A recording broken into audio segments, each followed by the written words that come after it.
Bismillahirrahmanirrahim. Assalamualaikum warahmatullahi wabarakatuh. Alhamdulillahi rabbil alamin. Wassalatu wassalamu ala ashrafil anbiya'i wal mursalin Sayyidina Muhammadin wa ala alihi wa sahbihi ajma'in. Qala rabbi shrah li sadri wa yassir li amri wahlul 'uqdatam min lisani yafqahu qawli. Wa ba'd. Alhamdulillah, bersyukur kita kepada Allah Subhanahu wa taala kerana dengan limpah kurnia-Nya dapat sama-sama kita bertemu pada hari ini, bertemu di dalam majlis ilmu, bertemu di dalam majlis yang dinaungi oleh para malaikat. Mudah-mudahan ada keberkatan dalam kehidupan kita seharian. InsyaAllah tuan-tuan dan puan-puan yang dirahmati Allah, kita sambung pengajian kita berkaitan dengan kitab At-Tazkirah yang merupakan karangan Al-Imam Al-Qurtubi. Kita dah pun masuk pada bab doa ketika memasuki perkuburan dan hukum menangis di sisi kubur. Hukum menangis. So, apakah doa?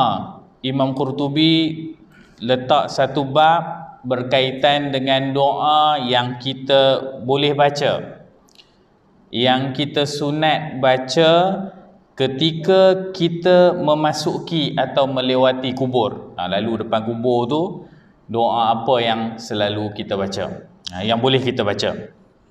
Begitu juga dengan Imam Qurtubi memasukkan bab hukum menangis di perkuburan. Kadang-kadang kita tengok orang pergi kubur menangis. Kadang-kadang semasa mengiringi jenazah kita tengok orang menangis. Apa hukum? Jadi Imam Qurtubi dalam kitabnya Tazkirah meletakkan satu hadis daripada Buraidah. Dia berkata, sabda Nabi sallallahu alaihi wasallam, kuntu nahaitukum an ziyaratil qubur fazuruha fa inna fi ziyaratiha tazkirah. Hadis ni riwayat Abu Daud. Juga hadis ini dicatatkan oleh Imam Muslim dalam Sahih Muslim. Jadi apa kata Nabi? Nabi sallallahu alaihi wasallam bersabda, kuntu nahaitukum, dulu-dulu aku melarang kamu sekalian. Larang apa? An ziyaratil kubur. Dulu-dulu aku larang kamu sekalian untuk menziarahi kubur. Fazuruha, maka sekarang ziarahlah kubur. Fa inna fi ziyaratiha tazkirah. Kerana apa? Kerana pada perbuatan ziarahnya, ziarah kubur tadi itu ada peringatan. Jadi tuan-tuan dan puan-puan yang dirahmati Allah Subhanahu wa taala, pernah satu ketika Nabi sallallahu alaihi wasallam larang umat Islam untuk ziarah kubur. Kemudian Nabi menyuruh kita untuk ziarah kubur kerana pada ziarah kubur itu ada peringatan. Peringatan apa tuan-tuan? Peringatan tentang kematian. Jadi ingat bila kita ziarah kubur ni tuan-tuan, kita ingat perkara pertama yang kita ingat adalah kita ingat mati.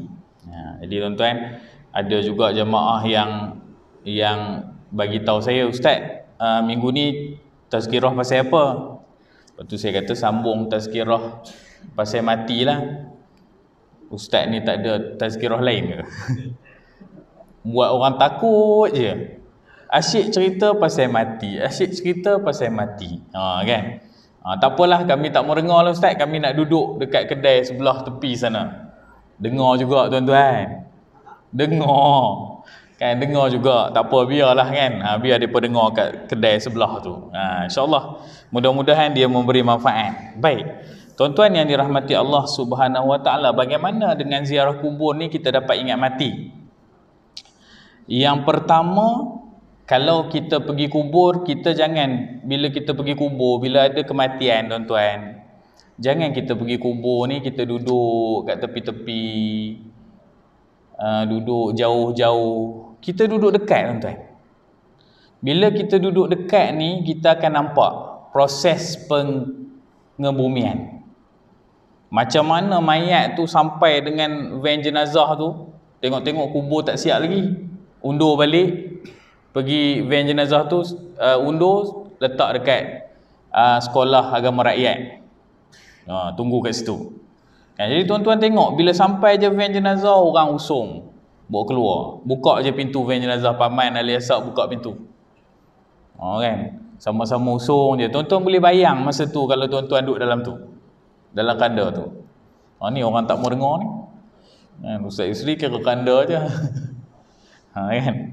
Jadi tuan-tuan kena tengok tuan-tuan, baru dia ada, baru kita ingat kita mati, kita nak mati. Tapi kalau kita duduk kat situ, kita duduk, bila sampai je van jenazah, tengok kot lain, simpang malaikat 44. Kata Imam Yusuf, sambil-sambil simpang malaikat 44 tu isap okok. Kan. Jadi tak adalah peringatan tu. Sebab tu orang selalu kata, Ustaz saya pergi kubur tak ada apa pun, saya cuma tak mau lalu kubur bila waktu malam je. Yang tu ngeri. Kan, ngeri pasal apa? Pasal duk tengok cerita Piramli tu, ada kubur tu apa, dekat kubur tu ada hantu apa, hantu Jepun bangkit kan, angkat geng kan. Yang tu pula kita takut, tu pun peringatan juga. Tapi itu kita tak takut mati tuan-tuan, tu kita takut hantu. Kan. Jadi kita lihat bila berlaku pengebumian, bila berlaku kematian tuan-tuan, Imam Muzani pernah sebut. Imam Muzani ni siapa? Imam Muzani ni seorang imam besar yang diberi peluang oleh Allah Subhanahu Wa Taala memandikan jenazah Al-Imam Asy-Syafi'i pada hari kematiannya. Apa Imam Muzani sebut? Imam Muzani sebut dalam Syarhus Sunnah, halaman 25, kebetulan tadi saya terbaca. Kata Imam Muzani, ta'anaitu ghuslal mauta. Aku ni mengambil berat soal ghuslal mauta, soal memandikan jenazah. Kan? Aku ni suka memandikan jenazah, lebih kurang macam itulah kan. Liyariqa qalbi. Kenapa memandikan jenazah ni? Kenapa? Liyariqa qalbi, kerana ia dapat melembutkan hatiku, dapat lembut hati kita. Fasara li adatan, sehinggalah mandi jenazah ini menjadi kebiasaan padaku. Jadi apa maksudnya? Bila ada orang mati je, bila ada orang meninggal je, dia memberikan khidmat untuk memandikan jenazah. Kenapa? Kata Imam Muzani, liyariqa qalbi, untuk melembutkan hati. Tuan-tuan dan puan-puan yang dirahmati Allah Subhanahu Wa Taala, mandi jenazah ni memang kalau kita tengok sangat menakutkan. Bukan takut orang mati tu, pengalaman saya memandikan jenazah, tak pernah lagi dia pegang saya. Tengah gosok-gosok gigi tu dia pegang. Tak pernah tuan-tuan. Kalau jadi macam tu tuan-tuan, pensan saya. Kat situ juga. Ustaz Paih pun tak payah cakap lah, cabutnya. Kan? Semalam tuan-tuan, alhamdulillah masjid kita terima sumbangan daripada seorang sahabat kita, sumbangan palung jenazah tuan-tuan. Palung ni tempat mandi jenazah yang baru. Alhamdulillah. Itu pun tuan-tuan, palung tu dia cat kali hijau tuan-tuan. Dia cat kali hijau, lepas tu dia tulis khot kat bawah tu, semoga ruhnya dicucuri rahmat. Kan? Pagi tadi saya buka nak sapu bilik jenazah, bila tengok semoga ruhnya dicucuri rahmat, tu pun lain macam rasanya. Kan? Tuan-tuan kalau nak tengok palung baru tu boleh lah tuan-tuan. Nak rasmi pun boleh. Kok nak rasmi boleh saya tolong mandikan, insya-Allah. Tak pun tuan-tuan, mana kita tahu kan, tuan-tuan tengok-tengok tuan-tuan mandikan saya. Rasmi nombor 1 kan. Jadi tuan-tuan, bila kita bila ada kematian, tuan-tuan ambil iktibar tuan-tuan. Jangan kita pergi kubur, kita duduk jauh-jauh, tak. Duduk betul-betul dekat kubur tuan-tuan. Tengok orang gali liang lahat tu. Tengok tuan-tuan. Liang lahat ni ada berapa jenis tuan-tuan? Ada berapa jenis tuan-tuan? Ni mesti tak pernah pergi tengok orang gali liang lahat. Ada 3 tuan-tuan. Lebih kurang lah 3. Satu tuan-tuan, liang lahat dia macam ni. Ni kan kubur, diturun. Ni lantai kubur, kan? Lepas tu dia turun macam tu. Dia turun macam tu. Tuan-tuan bayang. Hak turun macam tu besar ni tuan-tuan. Ni besar ni. Tuan-tuan baring tu besar ni. Kan dia macam tu, ni kubur. Turun macam tu. Tuan-tuan akan diletakkan dalam tu. Tuan-tuan akan diletakkan dalam tu tuan-tuan. Dia bila letak dalam tu, dia kambuh dengan tanah ke? Tak tuan-tuan. Dia bagi ruang kat tuan-tuan. Dia bagi ruang tuan-tuan. Dia akan baringkan di rusuk kiri. Silap. Di rusuk kanan. Kemudian sebab ikat tu belah kiri kan. Ikat. Tuan-tuan akan dibaringkan di rusuk kanan. Lepas tu dia sendai tuan-tuan dengan batu-batu besar ni. Bukan batu tuan-tuan. Tanah yang dikepal-kepal tu. Yang besar ni dia letak. Sunat dia apa tuan-tuan? Sunat dia bukakan muka tuan-tuan bila tuan-tuan meninggal. Tuan-tuan dengan saya sekali lah. Saya sekali. Pipinya disunatkan kena tanah tuan-tuan. Lubang besar ni, kira besar ni lah lubang dia. Tapi dia tak adalah macam ni, dia 4 segi. Lepas tu tuan-tuan, dia buat apa tuan-tuan? Dia kata selamat tinggal. Kalau tuan-tuan bangun ajak orang tidur sekali pun tak mau tuan-tuan. Lepas tu dia akan tutup dengan apa tuan-tuan? Dia akan tutup dengan papan tuan-tuan. Tuan-tuan bayang mula-mula tu tuan-tuan nampak cerah. Lepas tu dia tutup dengan papan tuan-tuan. Tutup papan. Lepas tu baru tuan-tuan akan dengar dia akan letak apa? Tikar. Tuan-tuan akan dengar tanah tu ditutup. Bayang tuan-tuan. Takut tuan-tuan. Takut. Tapi tuan-tuan pergi kubur, tuan-tuan tak pergi tengok orang buat tu. Nak lagi takut tuan-tuan, tuan-tuan sekali duduk dalam tu. Tolong sambut jenazah. Okay. Jadi itu liang lahat yang pertama tuan-tuan yang macam tu. Liang lahat yang kedua tepi tuan-tuan. Liang lahat biasanya kalau di yang tengah ni tuan-tuan, biasanya liang lahat tu pada kawasan yang tanah dia tak kuat. Dia cepat runtuh. Jadi depa buat tengah-tengah. Kalau dalam Arab dia panggil syak. Syak. Okey. Kemudian satu lagi liang lahat kan, tuan-tuan diturunkan, lepas tu dia buat tebuk tepi macam tu. Tebuk tepi macam tu. Tebuk macam tu. Naik sikit lantai. Yang tu lagi ngeri tuan-tuan.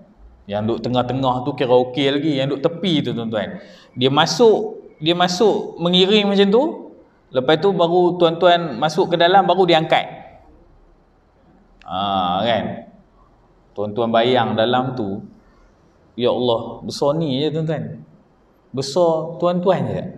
Sama juga yang tu pun tuan-tuan, dia tak letak tanah, dia tak ada kambuh tanah dalam tu, tak ada tuan-tuan. Dia biar ruang tu tuan-tuan. Biar kan. Jadi dia letak kepai-kepai batu, letak. Lepas tu sama juga tuan-tuan, dia tutup dengan kayu tuan-tuan. Allahu Akbar. Kan. Kalau tuan-tuan tengok yang tu tuan-tuan, ini yang Nabi sebut ni tazkirah.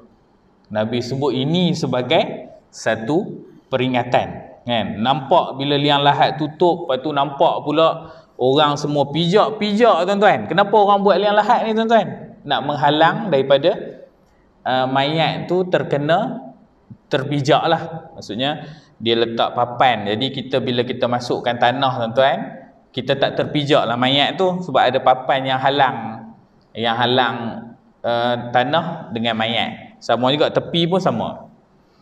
Jadi tuan-tuan, sangat menakutkan tuan-tuan. Kemudian tuan-tuan yang dirahmati Allah Subhanahu Wa Taala, bila kita ziarah kubur ni tuan-tuan, Kadang-kadang tuan-tuan biasa rasa tak? Hari ni kita sembang dengan kawan kita, esok dia tak ada dah. Hari ni kita sembang dengan kawan kita, esok dah tak ada.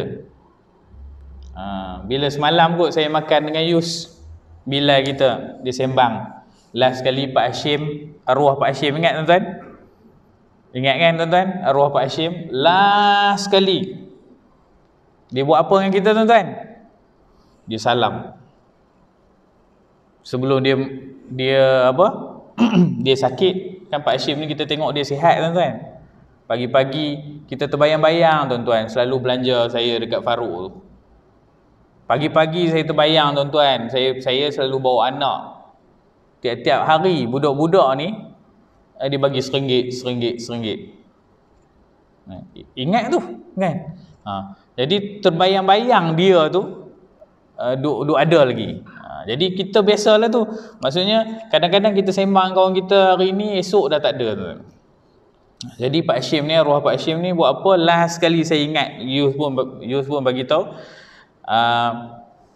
dia salam dengan semua orang tuan.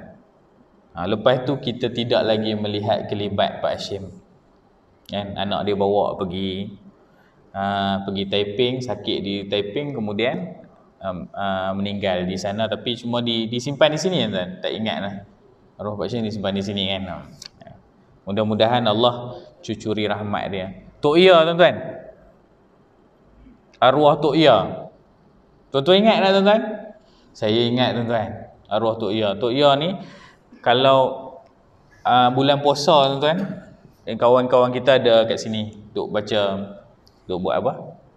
Halaqah dengan Haji Yusof, semualah kawan-kawan kita duk baca Quran. Kebetulan saya ni hafal Quran. Saya tidaklah berkesempatan duduk dengan dia orang, tapi saya duduk di belakang nak hafal Quran. Bila Kak Long bawa air tuan-tuan, bawa air apa, makanan tu, saya ingat tuan-tuan duduk kat sini. Bawa makanan lepas tadarus tu dalam pukul 10 kot noh. Dalam pukul 10 tu baru habis tarawih, pukul 11 kot. Saya ingat lagi dia selalu panggil, "Ha ustaz, mailah kita minum dulu." Kan? Ingat tu. Kan, ingatan tu saya bawa sampai ke Ramadan kali ni. Cuma Ramadan kali ni tuan-tuan tak ada orang. Tak ada orang tuan-tuan sebab PKP. Ada Tok Imam, ada Tok Bilal. Saya menghadap kadang-kadang buka puasa dengan Paman Liasak, kadang-kadang dengan Bilal Khalid, kadang-kadang dengan Bilal Wan. Kan? Tapi bila kita buka puasa tuan-tuan, kita teringat nampak dia kat sini. Bukan musik, tak, bukan cerita musik, kita nampak kebaikan dia. Jadi tuan-tuan dan yang dirahmati Allah Subhanahu Wa Taala, bila kita ziarah kubur, kita nampak orang ni dulu ada dengan kita, tapi hari ni tak ada, cuma tinggal pusara sahaja. Semalam saya minum dengan Imam Yusof dengan Haji Din. Minum. Kemudian terbuka cerita tentang Tronoh zaman dulu. Tronoh zaman dulu. Kan, Tronoh zaman dulu Imam Yusof ceritalah Tronoh zaman dulu bukan ada apa ni depan sitik ni, tak ada ni, lombong semua ni. Kan, rupanya Tronoh ni kaya dengan lombong. Lombong banyak ikan pula tu tuan-tuan. Kemudian pengurusi kita sebut, Haji Din sebut apa? Itulah dulu dapat ikan baung. Mak saya buat gulai. Buat gulai ke? Buat masak apa tu yang kuning tu dengan bubuh, dengan letak belimbing buluh. Sedap ustaz. Masak kuning tu letak dengan belimbing buluh. Sedap ustaz. Jadi bila dia refresh benda tu, dia mengingatkan saya pada ayah dan bonda saya. Sama juga. Semua kita ingat. Kan? Macam dia orang tu masih ada je, tapi dia orang tu dah meninggal dunia. Itu kan. Jadi itu yang dikatakan tazkirah. Kemudian tuan-tuan, kalau tuan-tuan mandikan jenazah, tuan-tuan akan rasa, yang pertama sekali, kalau orang tak biasa rasa kapur barus ni, bila lalu je jenazah tu, lain macam bau kapur barus ni. Kan? Jadi itu mengembalikan kita pada ketakutan pada kematian. Mudah-mudahan ia memberi, bila kita ziarah kubur, tengok orang mati, tolong orang menguruskan jenazah, maka ia mengingatkan kita kepada kematian yang bakal kita tempuh. Kan, bakal kita tempuh. Saya selalu cerita kat tuan-tuan, saya selalu ulang, Nabi SAW umurnya 60. Saya selalu bandingkan umur saya 39, kira 40 lah tuan-tuan. Saya cuma ada 20 tahun je lagi untuk hidup kalau dinisbah kepada umur Nabi SAW. Kalau tuan-tuan umur 50 tuan-tuan, tinggal 10 tahun. Kalau tuan-tuan umur 60 tuan-tuan, mengharapkan subsidi daripada kerajaan langit, kan? Kalau tuan-tuan umur 70 tuan-tuan, inna lillahi wa inna ilaihi raji'un, kan? Kita dah bersedia dah untuk kematian kita, kan? Jadi kalau kita umur 80, ya Allah, makan subsidi lama benar. 20 tahun tu makan subsidi tuan-tuan. Bukan nak menakutkan tuan-tuan, tapi memang nak bagi peringat kat tuan-tuan, perhalusilah solat tuan-tuan, kan? Perhalusilah solat tuan-tuan. Jadi solatlah dengan baik, insya-Allah. Mudah-mudahan Allah terima amalan kita. Sebab tu Nabi SAW, satu hadis yang diriwayatkan oleh Ummu Salamah tuan-tuan. Ummu Salamah ni cerita, Nabi SAW tidak pernah lepas untuk berdoa pada waktu subuh, pagi-pagi tu tuan-tuan. Doa dia doa apa? Allahumma inni as'aluka ilman nafi'a. Ya Allah, berilah aku ilmu yang bermanfaat. Wa rizqan tayyiba, dan rezeki yang baik. Rezeki yang baik. Yang last kali Nabi sebut wa amalan mutaqabbala, dan amal ibadah yang diterima oleh Allah Subhanahu Wa Taala. Tuan-tuan, jadi selepas je solat subuh, tuan-tuan doalah dengan doa tu. Kalau dalam satu hadis tu diriwayatkan, Nabi selepas selesai Nabi bagi salam, Assalamualaikum warahmatullahi, Assalamualaikum warahmatullahi, tuan-tuan akan dengar juga saya sebut Allahumma inni as'aluka ilman nafi'a wa rizqan tayyiba wa amalan mutaqabbala. Mudah-mudahan Allah terima amalan kita. Tuan-tuan dan puan-puan yang dirahmati Allah Subhanahu wa taala. Kemudian Imam Al-Qurtubi ini menyambung dengan membawa satu hadis Nabi sallallahu alaihi wasallam daripada Buraidah. Daripada Buraidah. Nabi sallallahu alaihi wasallam bersabda, barang siapa hendak berziarah kubur, maka ziarahlah. Nabi sebut, siapa yang nak pergi ziarah kubur, pergilah. Tapi Nabi sebut, janganlah berkata dengan kata-kata yang buruk. Nabi SAW pesan, kalau antara adab kita nak menziarahi kubur, jangan sembang perkara-perkara yang buruk. Apa maksud perkara-perkara yang buruk tu? Yang pertama, ni bila kita baca, bila kita meneliti lagi syarah kepada hadis ni, yang pertama apa cakap buruk? Yang pertama adalah cakap buruk jenazah ketika hidup atau mati. Cakap tentang jenazah tu, cakap tentang keburukan jenazah itu, sama ada hidup ataupun mati. Apa yang maksud hidup? Maksud hidup, kalaulah pada waktu hidup zaman-zaman dulu orangnya tidaklah baik sangat, kacau bini orang, tipu sana sini, kita ni dilarang untuk bercakap tentang keburukan orang yang mati. Kemudian yang kedua, orang Melayu selalu cakap, kan, bila orang kita ni, bila kita pergi dekat tempat orang yang nazak nak meninggal dunia, kita selalu cakap mati dia susah, kesian, kan? Kita selalu cakap mati dia susah, kesian, mesti pakai susuk contohnya. Ni kenapa ni, kan? Ini orang ni mati susah ni, mesti ada sebab ni, mesti ada salah ni, kan? Jangan cakap macam tu, sebab nanti di belakang ni saya akan baca hadis Nabi SAW. Tapi hari ni tak sempat dah tuan-tuan baca hadis Nabi macam mana orang-orang beriman ni ruhnya diambil oleh Allah Subhanahu Wa Taala. Ada orang yang beriman ni ruhnya dicabut. Ni saya baca sikit lah kan hadis, nanti kita baca. Hadis ni hadis riwayat Abu Nuaim. Hadis ni dhaif, tapi boleh kita ambil sebagai iktibar. Nabi sebut orang mukmin ni bila nak meninggal, nyawanya dicabut seperti mana keluarnya keringat, keluarnya peluh tuan-tuan.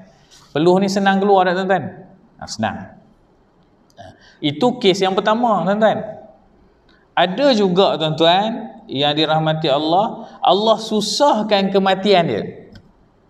Kerana apa? Ia sebagai salah satu bentuk kafarah ataupun pengampun dosa-dosa yang dilakukannya sepanjang hidupnya. Kadang-kadang Allah Subhanahu Wa Taala susahkan kematian dia. Kan? Jadi sebab tu Nabi larang kita cakap yang bukan-bukan kepada orang yang nak meninggal dunia ni. Kita tak tahu, mungkin sakitnya itu sebagai satu bentuk pengampunan kepada Allah Subhanahu Wa Taala. Dalam hadis tu juga Nabi sebut tentang orang yang tidak beriman, orang kafir. Nabi SAW sebut Allah Subhanahu Wa Taala akan susahkan mati orang yang tidak beriman kepada Allah Subhanahu Wa Taala. Tapi kadang-kadang dalam kes yang keempat, Allah mudahkan kematian orang-orang yang tidak beriman. Kerana apa? Kerana amal yang baik yang telah dilakukan semasa dia hidup. Nanti insya-Allah bulan depan kita baca hadis ni. Maksudnya sebab tu kita tak boleh nak predik kematian orang itu sebagai salah satu daripada azab Allah, balasan Allah. Jangan tuan-tuan. Jangan tuan-tuan. Mudah-mudahan kita termasuk dalam golongan yang pertama tuan-tuan. Kadang-kadang kita tengok orang meninggal ni mudah tuan-tuan kan. Mudah sangat. Saya ada seorang kawan dekat Ulu Langat tu, lepas buka puasa, tengah ambil wuduk, jatuh tersepuk. Orang rumah dia tak perasan, orang rumah dia lepas buka puasa sama-sama tu pergi basuh pinggan. Dia pergi ambil wuduk kan, dekat luar tu, ambil wuduk, jatuh kat situ. Jumpa lepas tu bila lama orang rumah dia mana ni kan, biasanya suami dia masuk nak semayang, tengok-tengok pergi dah tak ada, dah jatuh. Kemudian jatuh terjelepuk tu di tempat ambil wuduk tu. Kemudian call 999 pesan kat dia apa? Ambulan akan sampai dalam 15 minit. Puan tolong buat CPR, jangan berhenti kan. Bila dah sampai, ambulans sampai, MA check apa semua, kemudian dia sahkan, dia kata dah meninggal pun. Masa puan jumpa tu dah meninggal 15 minit dah. Wallahualam lah macam mana orang perubatan sahkan tu. Tapi maksudnya mudahnya meninggal. Ada orang yang kita tengok, subhanallah. Jadi saya pernah tengok sakitnya 20 tahun tuan-tuan. Terbaring je. 20 tahun tuan-tuan, anak suami uruskan makan, minum, mandi dan sebagainya, 20 tahun. Kemudian meninggal dunia. Susahnya dia meninggal dunia, sampai kadang-kadang ada orang kata itu adalah orang kata apa, kafarah daripada derhakanya pada mak ayahnya. Wallahu alam tuan-tuan. Tapi orang Melayu selalu sebut benda yang macam tu. Okay? Jangan sebut tuan-tuan. Kita tak tahu apa nasib kita lagi tuan-tuan. Kita tak tahu apa bagaimana kematian kita. So bila kita lihat kematian tu, jangan kita sewenang-wenangnya sebut benda-benda yang tak elok tentang kematian. Okey, baik. Jadi kemudian cakap benda-benda buruk tentang si mati. Kemudian yang kedua, cakap perkara yang sia-sia. Ni zaman belajar dulu, kawan-kawan selalu cabar. Kalau kau berani, kau pergi main gitar dekat kubur si anu. Kan? So yang bestnya berani terima cabaran tu tuan-tuan. Ada kawan-kawan kita yang pergi main gitar atas kubur. Kan? Cakap, maksudnya main gitar menyanyi tu, cakap benda-benda yang orang kata apa, yang sia-sia lah tuan-tuan. Nah, kemudian yang ketiga, jangan caci maki atau bergaduh di kubur. Ada juga tuan-tuan bergaduh kat kubur tuan-tuan. Tak kira lah siapa yang bergaduh tu kan. Ada masanya keluarga yang bergaduh kan. Saya pernah tengok tuan-tuan, kerana lambat, kerana jenazah tu jenazah kritikal tuan-tuan, accident tuan-tuan. Jadi adik ini, dia ada adik-beradik yang ramai. Jadi adik ni ambil keputusan supaya jenazah tu dikebumikan segera tuan-tuan. Sebab apa? Sebab bila accident ni kadang-kadang darah dia mengalir tak berhenti, bila dah mandi pun masih tak berhenti. Jadi adik ini bila tengok keadaan macam tu, dia kata ni tak boleh tunggu dah, kena kebumikan dengan segera. Jadi selesai je ke bumi, balik datang si abang ni kan, depan mata kita, dia cakap apa, kau kenapa kebumikan ayah ni tak tunggu aku? Kan. Jadi bergaduhlah tu tuan-tuan. Jadi kadang-kadang kita ni ialah terpaksa buat keputusan tu kerana situasi tu tak mengizinkan kan. Jadi bergaduhlah kat situ, bergaduh, bertekak dan sebagainya. Jadi Nabi SAW kata, kalau kita nak ziarah kubur, elakkan daripada cakap benda yang buruk. Tuan-tuan dan puan-puan yang dirahmati Allah Subhanahu Wa Taala. Kemudian tuan-tuan, Imam Al-Qurtubi menyebut satu hadis Nabi sallallahu alaihi wasallam, menarik hadis ni tuan-tuan, daripada Ibnu Abbas radhiyallahu anhuma, dari Nabi sallallahu alaihi wasallam, baginda bersabda, ma min rajulin yamurru bi qabri akhihi almu'min kana ya'rifuhu fasallama alaihi illa radda alaihi salam. Perkataan salam tak nampak tuan-tuan. Tidaklah seorang lelaki melewati kubur, lalu di depan kubur tuan-tuan, kata Nabi SAW, dan dia kenal kubur tersebut, dia kenal pemilik kubur tersebut, dia kenal orang yang ada dalam kubur tersebut, lalu dia mengucapkan salam kepadanya. Kita ucapkan salam, Assalamualaikum ya ahlal kubur. Kemudian apa kata Nabi? Nabi SAW menyebut, melainkan saudaranya itu menjawab salamnya. Faradda alaihi salam. Saudaranya jawab tuan-tuan. Jangan main-main. Tapi kita tak dengar lah tuan-tuan. Kalau dengar tuan-tuan, Assalamualaikum. Kalau dengar habis kan. Semalam lepas uruskan palung tu, kita simpan dalam bilik pengurusan jenazah tu. Abang Ji siap kita kan. Pergi dekat van jenazah, Assalamualaikum. Kat van jenazah, Assalamualaikum. Bayang tuan-tuan, tiba-tiba dalam van jenazah tu jawab Waalaikumsalam. Kan? Ni cerita Nabi ni. Nabi cerita dalam hadis ni, Nabi kata, tapi hadis ni tuan-tuan diriwayatkan oleh Az-Zahabi. Zahabi kata hadis ni diriwayatkan oleh disebut dalam Az-Zahabi menarafkan hadis ni sebagai gharib. Minta maaf tuan-tuan, gharib ni hadis yang ganjil lah kan, hadis yang ganjil. Kemudian demikian juga Imam Qurtubi masukkan juga dalam kitab dia lah. Demikian juga diriwayatkan secara mauquf, hadis mauquf dari Abu Hurairah. Katanya, jika orang itu tidak mengenalinya dan ada orang yang mengucapkan salam padanya, maka mayit itu juga menjawab salamnya. Tadi cerita pasal orang yang kenal. Kemudian ditambah dengan hadis yang diriwayatkan oleh Abu Hurairah ni, kata kalau tak kenal macam mana? Kalau tak kenal maka orang itu juga tetap menjawab salam. Tak apa, hadis ni hadis dhaif, hadis ni diperselisihkan daripada kalangan ulama.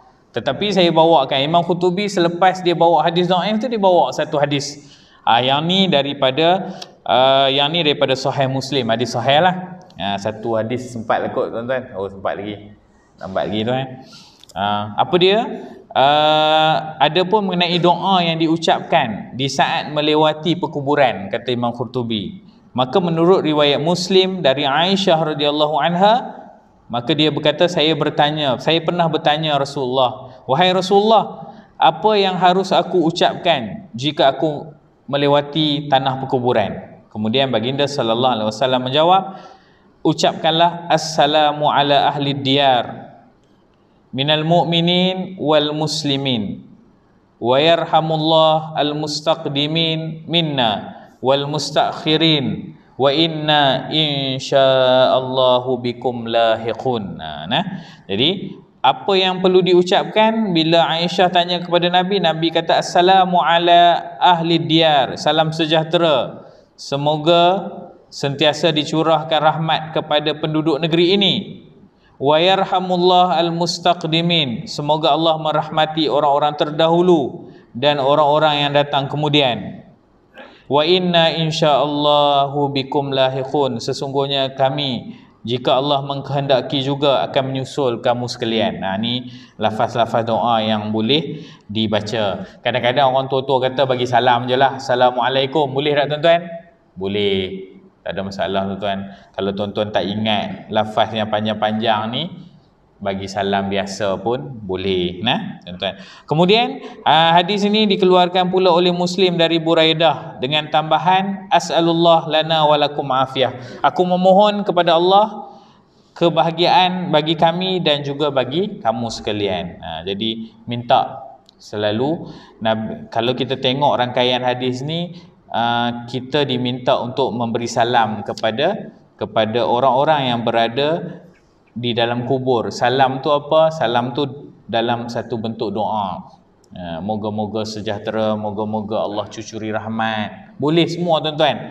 Doa ni tidak semestinya dalam bahasa Arab tuan-tuan. Kalau tak ingat, kita boleh baca dalam bahasa Melayu. Boleh, tak ada masalah ya. Kemudian habiskan sedikit aja lagi tuan-tuan, berkenaan dengan adapun ini masuk kepada hukum menangis di sisi kubur. Menangis kat kubur tuan-tuan. Apa hukum dia? Adapun mengenai hukum menangis di sisi kubur, maka dalam Sahih Bukhari dan Muslim ada riwayat mengatakan bahawa Nabi SAW melewati seorang wanita yang sedang menangis di sisi kubur. Maka kata baginda SAW, ittaqillah wasbiri, maka bertakwalah kepada Allah dan bersabarlah. Nabi tak suruh balik tuan-tuan. Bila Nabi SAW jumpa wanita tengah menangis dekat kubur, Nabi SAW, kalau benda ni dilarang, maka Nabi SAW dah suruh balik. Tapi Nabi kata tak, Nabi sebut bertakwalah kepada Allah dan bersabarlah. Nanti kita jumpa hadis ni ya. Jadi hadis hal-hal yang terlarang ketika ziarah kubur, iaitu kalau kita tengok tuan-tuan dan puan-puan yang dirahmati Allah, menangis, bentuk menangis tu Imam Qurtubi detailkan macam mana sebenarnya yang menangis yang tak boleh, yang dalam bentuk dalam bahasa Arab dikatakan niyahah. Meratap yang tak boleh tu macam mana tuan-tuan? Tengok kat sini. Adapun kata Imam Qurtubi, menangis dalam tradisi orang Arab memang ada yang berupa tangisan biasa yang baik-baik. Menangis biasa-biasa tu biasalah tuan-tuan. Menangis, tahan. Kadang-kadang kita bila pergi kubur tu mengalir air mata, menangis sikit-sikit tu tak ada masalah kata Imam Qurtubi. Menangis tu adalah tangisan yang baik. Dan ada pula disertai dengan niyahah. Yang ni yang tak boleh tuan-tuan. Dalam bahasa Arab ni, dalam tradisi Arab ni, niyahah ni apa? Bahkan terkadang disertai pula dengan jeritan, memukul-mukul pipi dan merobek-robek saku baju. Yang ni tak boleh tuan-tuan. Tuan-tuan kalau biasa tengok tradisi orang Arab ni, dia menangis dia dahsyat tuan-tuan. Kalau orang Cina pun sama tuan-tuan kan. Dia ada tradisi dia, dia menangis. Memang menangis menunjukkan kasih sayang kan. Menangis menunjukkan kasih sayang. Jadi tradisi Arab ini yang Nabi SAW larang kan. Jadi kemudian kata Nabi SAW, aku berlepas diri dari orang yang mencukur rambutnya kerana kematian. Cukur rambut tuan-tuan, bila mati je menangis-nangis, gunting rambut, berguling-guling dan merobek-robek baju. Yang ni yang Nabi SAW larang. Adapun tangisan tanpa teriakan, maka ada hadis yang membolehkannya, baik di kuburan maupun ketika seseorang baru meninggal dunia. Boleh tuan-tuan, kalau setakat menangis sikit-sikit boleh. Kenapa? Kerana ini berdasarkan kepada satu hadis Nabi sallallahu alaihi wasallam, da'hunna yabkina ala Abi Sulaiman. Biarkan para wanita itu menangis atas meninggalnya Abu Sulaiman, malam yakun naq'un aw laqlaqah. Selama mana tidak disertai dengan teriakan ataupun teriakan terus menerus. Ni tuan-tuan, sebab tu orang tua-tua dulu tuan-tuan ingat tak, kalau zaman-zaman dulu-dulu tuan-tuan, orang tua-tua larang kita menitiskan air mata. Tuan-tuan ingat tuan? Kalau nak cium kan, bila kita lepas urus jenazah tu, kita kafan kan, kemudian kadang-kadang kalau ada masa kita akan biarkan jenazah tu untuk diziarahi oleh keluarga terdekat. Tuan-tuan ingat kan? Jadi antara yang orang Melayu suka buat adalah cium kan, kucup jenazah kan. Tapi orang tua-tua dulu dia akan kata apa? Jangan jatuh air mata. Jangan jatuh air mata. Walaupun kita pernah baca ada hadis yang cerita tentang tu, nanti insya-Allah kita jumpa di belakang. Jenazah tu disiksa kerana tangisan, teriakan, menangisnya orang yang hidup tu kan. Tak apa, yang tu ada perbahasan di belakang, nanti kita tengok. Tapi orang tua-tua dulu, alimnya orang tua-tua dulu, dia akan kata nak cium boleh tapi lap air mata, lap. Pasal apa tuan-tuan? Dalam satu kajian yang saya buat lah, saya pergi sebab saya tengah sambung belajar, so saya kaji tentang kearifan tempatan dalam adat kematian masyarakat Melayu. Jadi saya pergi jumpa orang tua-tua yang 50 tahun urus jenazah, 40 tahun urus jenazah. Saya tanya, kenapa orang Melayu ni tak bagi titis air mata dekat mayat? Kan bila kita nak cium tu tak disuruh lap kan. Kemudian tuan-tuan tahu apa jawapan dia orang? Jawapan dia mudah tuan-tuan. Dia kata kalau orang ni akan start meraung bila menitisnya air mata, jatuhnya air mata tu, itu permulaan kepada dia mula tak sedar diri, dia mula nak meraung yang akan menjadi bentuknya bentuk niyahah seperti orang Arab ni. Sebab tu kita tengok kawan kita bila kena marah dengan bos, marah, dia duduk diam je. Dia duduk diam, tuan-tuan, selalunya adalah batu api yang pergi gosok belakang. Pak gosok, sabarlah. Bila start kita gosok belakang tu tuan-tuan, apa jadi tuan-tuan? Meraung lah tuan-tuan. Sebenarnya yang tu yang batu api tu, kan? Yang dia bila lepas kena marah tu dia diam je. Biarlah dia dulu. Tuan-tuan pergi gosok tu nak tambah konon-kononnya apa caring lah, baiklah. Sebenarnya tuan-tuan dah jadi batu api. Sabarlah. Bos tu memang macam tu. Kan? Perangat. Perkataan yang baik, perangat. Tuan-tuan sebenarnya tepuk dia tu, tuan-tuan perangat dia. Suruh dia lagi geram dekat bos yang marah. Kita tak boleh buat apa bos kita kan. Macam itulah juga arifnya orang Melayu ni tuan-tuan. Dia tidak benarkan. Sebab tu dia kata lap dulu, lap. Sebab apa? Sebab bila start menitih air mata tu, nanti bila cium tu start menitih air mata tu, dia mula akan pegang lah apa semua, macam-macam lah tuan-tuan. Saya pernah tengok depan mata tuan-tuan, perempuan yang kehilangan suaminya, bila suaminya nak masuk dalam liang lahat tu, dia sekali terjun dalam tu menangis-nangis kan, menangis-nangis. Sebab tu lah orang Melayu ni, dia arifnya dia melarang awal sebelum sesuatu terjadi. Jadi saya kira tuan-tuan sekadar itu dulu tazkirah pada malam ni. Mohon maaf atas salah dan silap saya. Yang baik daripada Allah Subhanahu Wa Taala, yang kurang tu datangnya daripada kelemahan diri saya sendiri. Jadi aku qauli hadza wa astaghfirullah li wa lakum. Assalamualaikum warahmatullahi wabarakatuh. Taqabbalallahu minkum.